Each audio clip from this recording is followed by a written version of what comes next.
Hi friends, welcome to news pocket. ప్రస్తుతం ఇరాన్లో ఉద్రిక్త పరిస్థితులు చాలా తీవ్రంగా నడుస్తూ ఉన్నాయి. అక్కడ ఏకంగా 1000 మందికి పైగా ఇరాన్ ప్రభుత్వం చంపేసింది అనే వార్తలు సైతం వస్తూ ఉన్నాయి.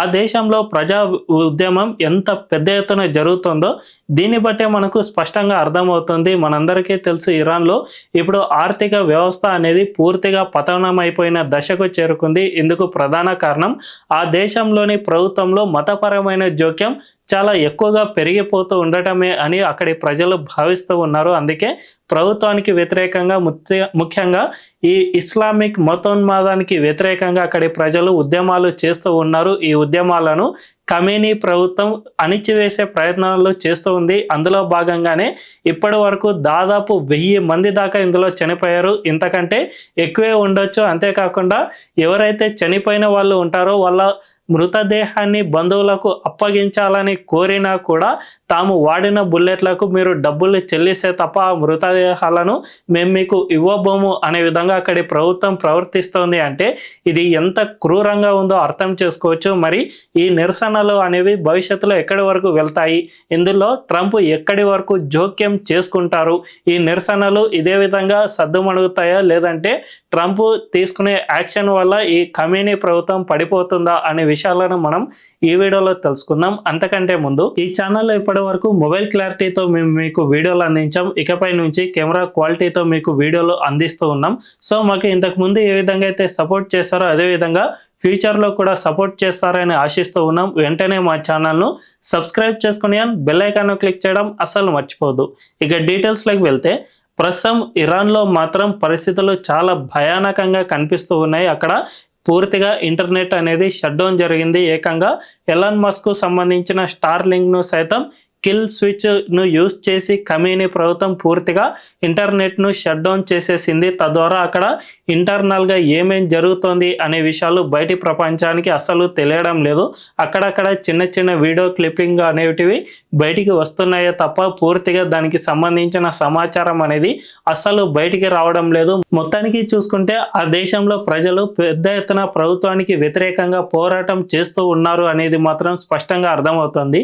దీని అంతటికీ ప్రధాన కారణం ప్రభుత్వంలోని ఇస్లామిక్ మతోన్మాదులే అని చెప్పుకోవచ్చు. వాళ్ళు ఆర్థిక విధానాలను నిర్ణయించే క్రమంలో అత్యధికంగా వడ్డీ రేట్లను విధించడం, తద్వారా ఇరాన్లో ద్రవ్యోల్బణాన్ని అడ్డుకోవాలనే ప్రయత్నం చేయడం, అది కూడా జరగకపోవడంతో ప్రజలు పూర్తిగా నిరాసక్తులు అయిపోయారు ప్రభుత్వానికి వ్యతిరేకంగా. ఇక ఈ ప్రభుత్వం పడిపోతే తప్ప మేము మనుగడ సాగించలేం అనే విధంగా వీళ్ళు ఒక దశకు చేరుకున్నారు. ఎందుకంటే అక్కడ వడ్డీ రేట్లు అనేవి జనరల్గా మన ఇండియాలో 7 to 8% హోమ్ లోన్కు వడ్డీ అండ్ కార్ లోన్కి అయితే 8 to 9% ఈ విధంగా ఉంటాయి కదా. కానీ ఇరాన్లో మాత్రం ఏకంగా 61% ఆఫ్ వడ్డీ రేట్లను విధించారు. అంటే అక్కడ పరిస్థితి ఎంత తీవ్రంగా ఉందో అర్థం చేసుకోవచ్చు. ప్రస్తుతం ఒక అమెరికన్ డాలర్తో ఇరాన్ రియాల్ను పోలిస్తే ఏకంగా 14 లక్షల ఇరాన్ రియాలు ఈక్వల్ టు $1 అక్కడ నడుస్తుంది. మన భారతదేశంతో పోలిస్తే మన దేశంలో 90 రూపీస్ ఈక్వల్ టు $1 ఉండగా అక్కడ ఏకంగా 14 లక్షలకు చేరుకుంది. అంటే ద్రవ్యోల్బణం ఎంత తీవ్రంగా ఉందో అర్థం చేసుకోవచ్చు. ఈ ద్రవ్యోల్బణాన్ని తట్టుకోలేక ప్రజలు ఇక తమ దగ్గర ఉన్న సేవింగ్స్ మొత్తాన్ని అయిపోగొట్టేసుకున్నారు. తాము తినడానికి సైతం తిండి లేని పరిస్థితి అక్కడ నెలకొంది. అంతేకాకుండా ప్రజలు ఎంతగా పని చేస్తూ ఉన్నా అక్కడ జస్ట్ మన ఇండియన్ కరెన్సీతో పోలిస్తే నెలకు 9,000 రూపాయలు మాత్రమే తలసరి ఆదాయంగా వస్తున్న పరిస్థితి కనిపిస్తుంది. అందువల్ల ఇక ప్రజలు మేము దీన్ని ఎట్టి పరిస్థితుల్లోనూ అంగీకరించే ప్రసక్తే లేదు. ప్రభుత్వంతో తాడో పేడో తేల్చుకోవాలి. ఈ ఇస్లామిక్ రెవల్యూషన్ లో భాగంగా వచ్చిన ఈ మతోన్మాదాన్ని పూర్తిగా అంతం చేసే తప్ప మన పరిస్థితులు బాగుపడవు అని అక్కడి ప్రజలు గుర్తించడం స్టార్ట్ చేశారు. అందువల్లనే ప్రభుత్వానికి వ్యతిరేకంగా పెద్ద ఎత్తున పోరాటం చేస్తూ ఉన్నారు. అయితే ఈ ఉద్యమాలను పూర్తిగా అణిచివేసేందుకు ఖమేనీ ప్రభుత్వం అత్యంత కిరాతకంగా వ్యవహరిస్తున్న పరిస్థితి అక్కడ కనిపిస్తుంది. ఏకంగా ఇంటర్నెట్ ను షట్ డౌన్ చేసేసి కనిపించిన వాళ్ళను కనిపించినట్లుగానే అక్కడ చంపేస్తున్న ఘటనలు సైతం నెలకొన్నాయి. ఇప్పటి వరకు వస్తున్న వార్తా కథనాల ప్రకారమే ఏకంగా 1000 మంది దాకా చనిపోయారు.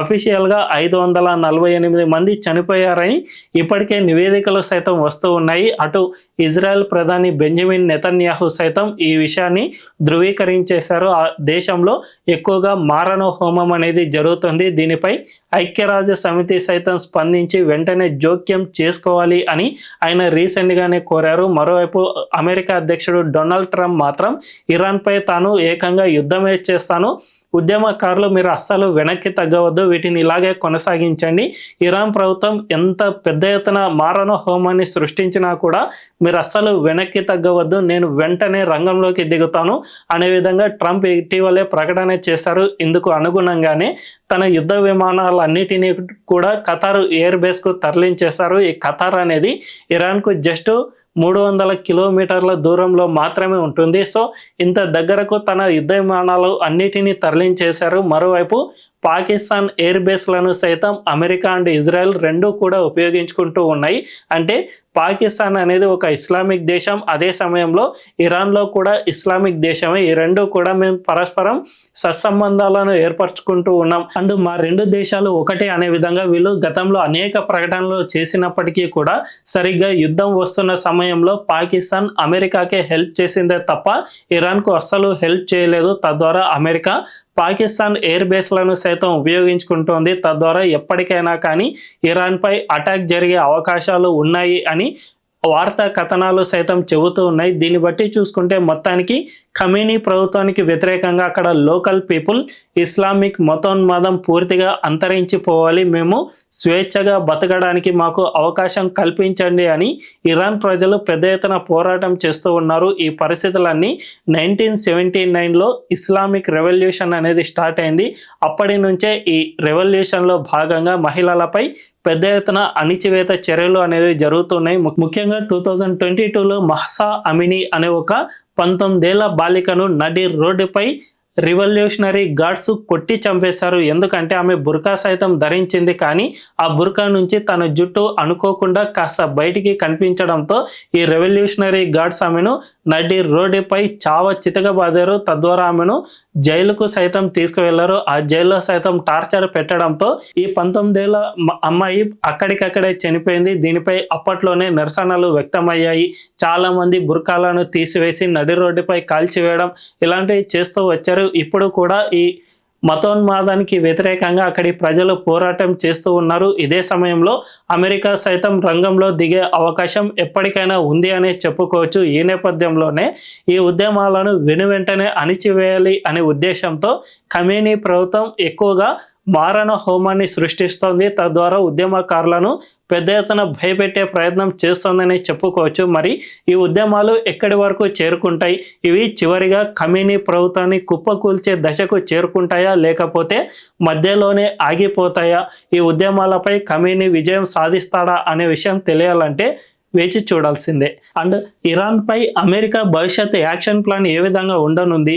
ఒకవేళ వెనిజులాపై అటాక్ చేసినట్లుగానే ఇరాన్పై సైతం అమెరికా అండ్ ఇజ్రాయెల్ రెండు దళాలు సైతం కలిసి దీనిపై అటాక్ చేస్తే ఖచ్చితంగా ఇరాన్ అమెరికా చేతుల్లోకి వెళ్ళనుందా? అదే కనుక జరిగితే ఇరాన్లోని చమురు నిక్షేపాలన్నీ కూడా అమెరికా చేతుల్లోకి వెళ్ళి తద్వారా ప్రపంచంపై ఇది పెట్రోల్పై ప్రభావితం చూపించనుందా అనే విషయాలు తెలియాలంటే వేచి చూడాల్సిందే. ఈ వీడియోపై మీ అభిప్రాయం ఏంటో కామెంట్ల రూపంలో తెలియజేయండి. అండ్ ఈ వీడియో కనుక మీకు నచ్చినట్లయితే ఖచ్చితంగా మా ఛానల్ను సబ్స్క్రైబ్ చేసుకొని బెల్ ఐకాన్ను క్లిక్ చేయడం అస్సలు మర్చిపోవద్దు. Thank you.